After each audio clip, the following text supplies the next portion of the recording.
सीधा सा बात है, यदि आपको मछली पालन के लिए तालाब बनाना हो तो ट्रैक्टर से बनाए, ना कि जेसीबी से बनाए।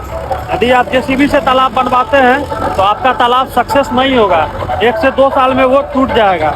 यदि आप ट्रैक्टर से तालाब बनवाते हैं तो वो लगभग 10 साल तक आपको देखना नहीं पड़ेगा। बस हर साल हार्वेस्टिंग के बाद आपको थोड़ा बहुत मरम्मत करवाना होगा, वो बेसिक है, वो करवाना ही पड़ेगा।